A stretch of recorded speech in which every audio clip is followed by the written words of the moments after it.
Assalamualaikum warahmatullahi wabarakatuh. Jumpa lagi dengan saya Bustami Narda. Kembali saya doakan kepada Allah Subhanahu wa taala, Tuhan Yang Maha Esa. Semoga seluruh penonton channel YouTube Bustami Narda selalu berada dalam lindungan Allah Subhanahu wa taala, Tuhan Yang Maha Esa. Sahabat BN, hari ini Senin tanggal 11 April tahun 2022 adalah sebuah tanggal yang mungkin bersejarah bagi kita di era ini. Sebab pada hari inilah demo besar-besaran mahasiswa yang tergabung dalam Badan Eksekutif Mahasiswa seluruh Indonesia ditambah dengan sejumlah organisasi mahasiswa lainnya dan juga ditambah dengan civil society lainnya. Demo ini berpusat di kota Jakarta dan juga terjadi demo hampir di seluruh kota di Indonesia seperti di Makassar dan di beberapa tempat lainnya di Indonesia. Kalau kita perhatikan mengapa demo ini terjadi, mengapa mahasiswa bergerak, sudah seperti rutin terjadi di Indonesia sejak zaman dahulu hingga sekarang. Apabila ada terjadi ketimpangan, apabila ada terjadi hal-hal yang tidak sesuai tata kelola pemerintahan dengan yang diinginkan oleh rakyat, biasanya mahasiswa otomatis akan langsung bergerak. Ketika terjadi ketimpangan di saat PKI yang berada dalam koalisi pemerintah ingin dulu menghancurkan Indonesia di era Orde Lama, mahasiswa langsung bergerak dan akhirnya Orde Lama tumbang. Selanjutnya pada era Orde Baru, ketika rakyat telah merasakan ketimpangan demi ketimpangan tata kelola pemerintahan oleh era Orde Baru yang dipimpin Presiden Soeharto, akhirnya mahasiswa pun otomatis bergerak. Dan pada tahun 1998, Orde Baru tumbang. Presiden Soeharto yang berkuasa selama 32 tahun mengundurkan diri. Dan ini bukan saja terjadi hanya di Indonesia. Di negara manapun di dunia, ketika tata kelola pemerintahan di negara tersebut telah dirasakan oleh rakyat tidak sesuai lagi dengan keinginan rakyat, maka mahasiswa biasanya otomatis akan muncul dan bergerak. Pada saat ini kelihatannya yang diminta oleh pendemo, oleh kalangan mahasiswa beserta civil society lainnya, termasuk emak-emak juga kalau kita perhatikan, itu adalah bagaimana Presiden Joko Widodo dengan tegas mengatakan bahwa dia tidak akan mau menunda pemilu, bahwa dia tidak akan mau memperpanjang masa jabatannya menjadi 3 periode. Itu yang diminta dengan tegas oleh mahasiswa kelihatan sekarang ini, beserta rakyat.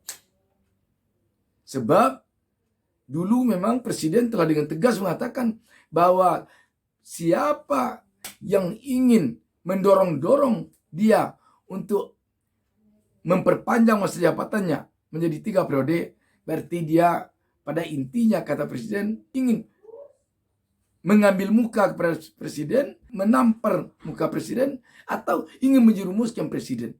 Itu sudah bisa dulu mengobati hati rakyat. Tetapi statement Presiden terakhir ini yang mengatakan bahwa dia taat konstitusi, rakyat menjadi khawatir. Sebab taat kepada konstitusi, konstitusi ini nanti bisa saja berubah ketika nanti MPR melakukan sidang dan dirubahnya pasal menyangkut masa jabatan Presiden 2 periode menjadi 3 periode, maka konstitusi itu berarti akan dituruti oleh Presiden Joko Widodo. Ini mungkin yang dikhawatirkan oleh rakyat.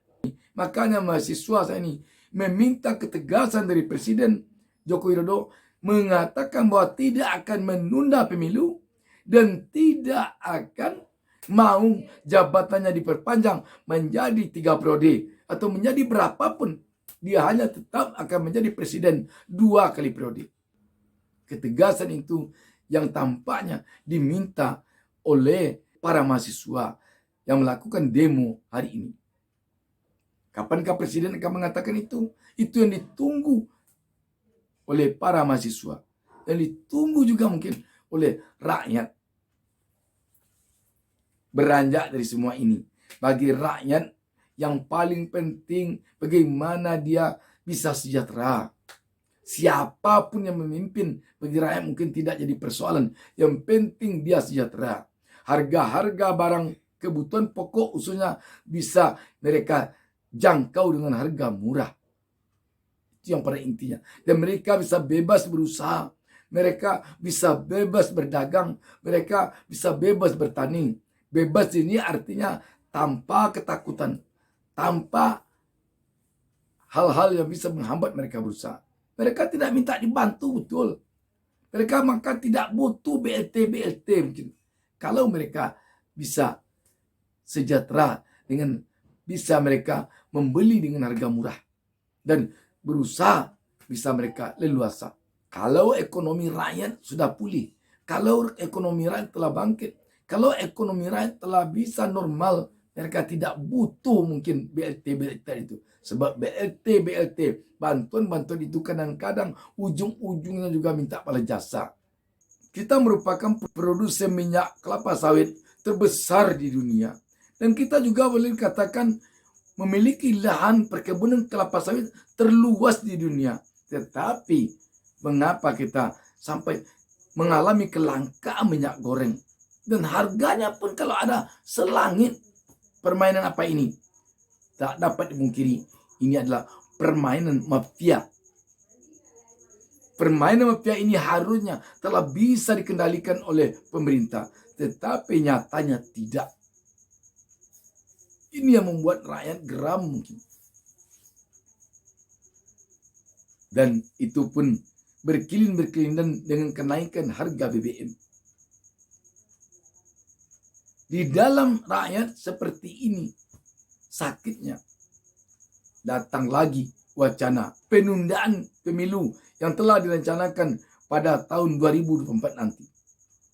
Datang lagi wacana bahwa masa periode kepemimpinan presiden akan ditambah lagi menjadi 3 periode. Semenjak beberapa waktu terakhir ini, gerakan mahasiswa untuk melakukan demonstrasi telah terjadi di mana-mana. Mulai dari kota Jakarta sampai ke kota-kota lainnya di Indonesia.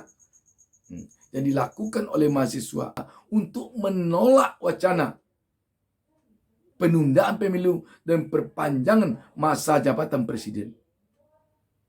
Sekarang dengan adanya demo besar-besaran hari ini, tidak saja lagi penundaan pemilu dan penolakan terhadap masa jabatan presiden 3 periode, tetapi telah menjadi 6, termasuk diantaranya bagaimana pengendalian ekonomi oleh pemerintah. Biasanya di negara manapun, kalau ekonominya yang telah ambruk, itu susah rakyat untuk mengendalikan diri agar tenang-tenang saja. Demikian, wassalamualaikum warahmatullahi wabarakatuh.